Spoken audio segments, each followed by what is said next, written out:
So we kind of played with this a little bit, but I want to talk more in depth about dealing with nested data structures and how to access them and how to think about them in a way that makes it easier.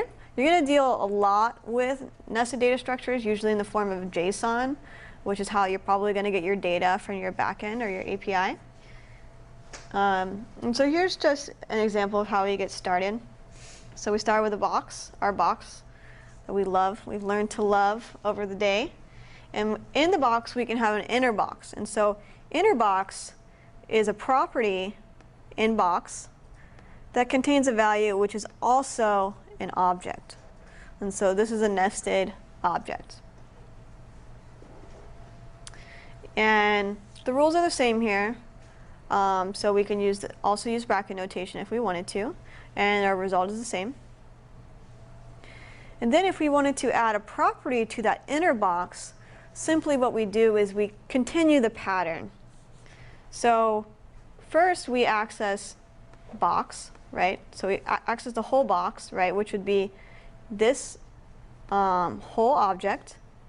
And then we access the property value, right? So box, inner box is going to evaluate to a value, which is the value at that property, which happens to be an entire object. And then from there, it's accessing the property full, or it's creating a property full, excuse me, and it's assigning it the value true. And that's where we get that value. Does that make sense? Thumbs on that? Sideways. Do you have a question about it? What are we doing? You're nesting what? We're putting an object inside of our object. How about why? Why? Why? Just like you're going to be dealing with nested data structures a lot. Nope. You're going to be creating them, moving them around, getting data out of them, organizing that data in a way that's meaningful for your application. Is it similar to having an array of objects though? Yeah, so you can have an array of objects, you can have an object with an array that contains more objects, and you're going to find that you're going to have these super nested data structures that you're going to get from your API, and then you're going to have to turn that into DOM and make it a user interface. But first you need to learn how to deal with a nested data structure before you can even get there. Is there, on a lot of the more complex, let's say, nested structures, is there any way to, because let's say you get a wall of text, and that's your JSON, is there a way to run something to see what that structure is, without the values in it? Like, typically it's a bunch of these, or is that? Right. So if you're getting it from an API, hopefully the documentation might have some information on that. If you have an endpoint for the API where you're receiving the data, you can actually just directly go to that URL and it will print out the data for you directly. Yeah. And then there's Chrome extensions that sort of prettify it to make it indented and stuff. I guess so the prettify would work, I guess. Yeah. Put it in like a tree-like structure or something. Yeah, and so you can look at it. Oh, okay. Yeah. Yeah, okay. Thanks. Yeah, great question though. Cool. So, and again, the rules don't change. You can also use dot notation right after using bracket notation. Still the same. So, what is this going to be? What is this going to look like? Box.inner box.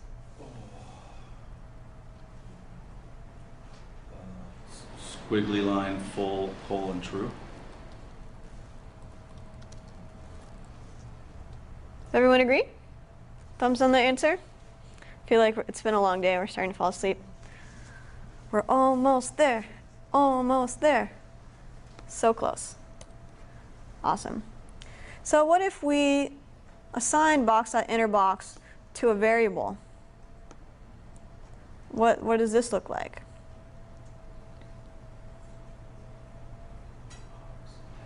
Satan? Yeah, absolutely. It's going to be the same. Oops. Full. True. So What about here? What if we triply nest our object, and now we have a box, we have an inner box, and then we have the baby box. We have a little box family. So, and then we're just going to console log this line here. What is that going to look like? What is it going to look like? Empty object? Yeah, it's going to be an empty object. But it wouldn't have like 3 squigglies on the left and 3 squigglies on the right? No, it's just one object. Just one? Okay, got it. Because the way to think about it again is we first access box, right, which is this whole object. And then we say box dot inner box, right, which is, here's inner box. So the value stored there is this one. And then we say baby box. And so the value stored at baby box is this object. This is before we add the property, so it would be empty at that point. So it would be an empty object. And then if we do it afterwards, whoops, what is it going to look like now?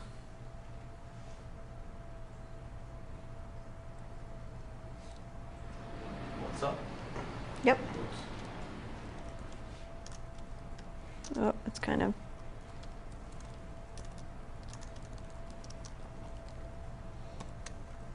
Oh.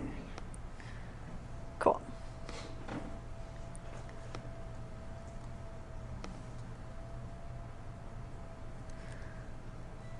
So the interesting thing about, I'm going to delete this last line. So the interesting thing also about objects is that if we say var bb, it's going to be baby box equals that. So here we're going to assign this empty object to the variable bb. Then when we add a property to our baby box and we check bb, oh, every time I do a question mark it does that. What is that going to log there?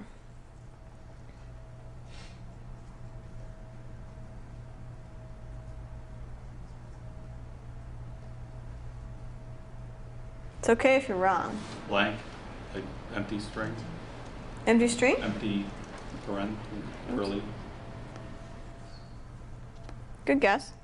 And that would be true. That would be true. It would be an empty object if it was a string. So if we did this and it was a string and it wasn't actually an object, it wouldn't change. However, because of something we call being passed around by reference, BB now is going to actually be referencing the same object. So if you add, So if you add properties to this object, it's going to show up later.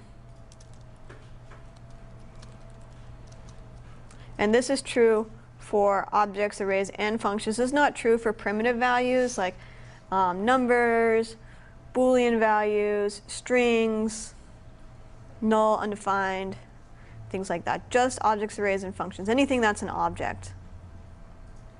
And so that's something to keep in mind when things start to change a little weird and you're not, things start to change when you're not expecting it to, and it's an object, you might want to check on this.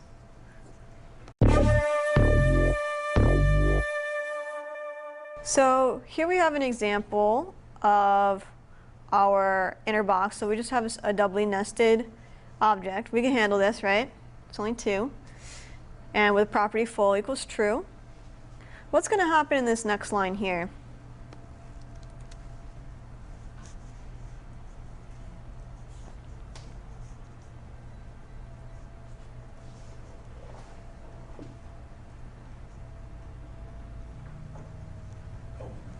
How about Ben? What do you think?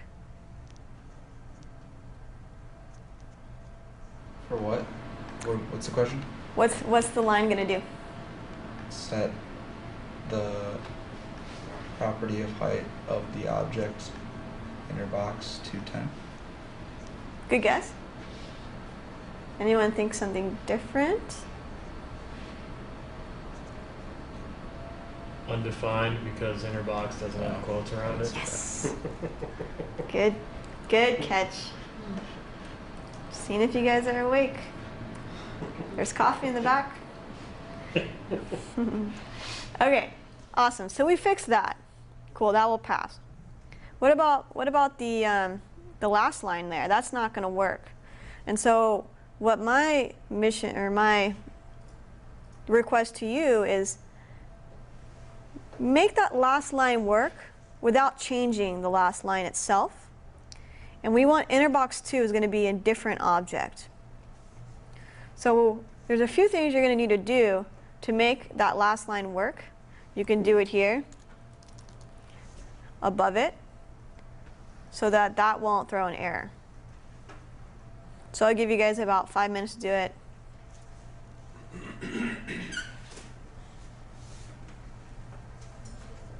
And also note, inner box 2 is a different object. It's not the same as inner box. Did you have a question? Did you mean to do that without the quotes? Yes. So you can't change. This line will not be changed. You want inner box to be another box? Yeah. Like a sibling of inner box? Yes, exactly.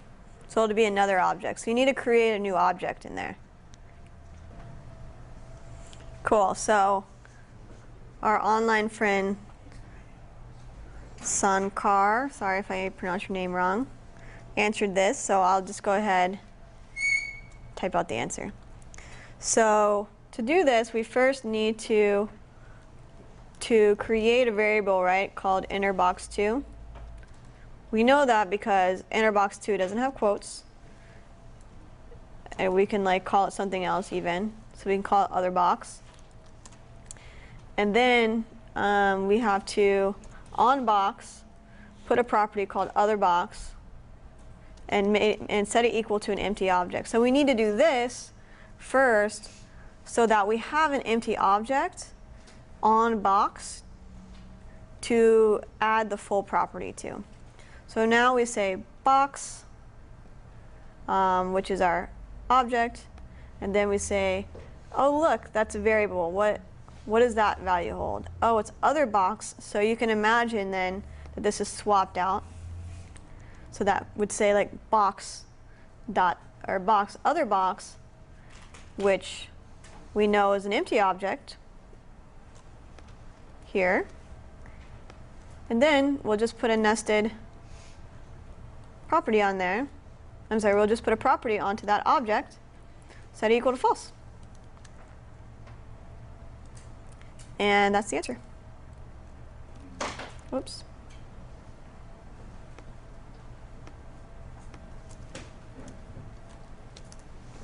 Any questions on how we got from just the empty object, from the variable to the empty object? Couldn't you just assign inner box 2 to box? So point to box itself? Well, then it would be kind of like saying this, which wouldn't make sense because we don't have, and you really don't. That's called like circular pointing. And that's like something you don't want to do. But yeah, you can't really do that. Because we don't have a property called box on box, right?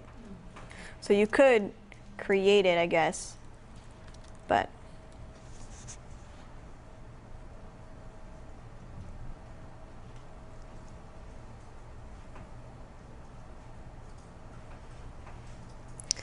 so Kate asks, when do you know to set a variable to an empty object? Do you always have to do that? Is it a best practice thing? Well, if you're creating an object. Can you repeat the question? Sure. The question is, when do you know to set a variable to an empty object? And do you always have to do that? And is it a best practice thing? So whenever you create an object from scratch, that's what you have to do. There is constructor notation with the keyword new and then capital O object, but that's not a best practice in general. And so it's better just to initialize your empty object using the curly brackets.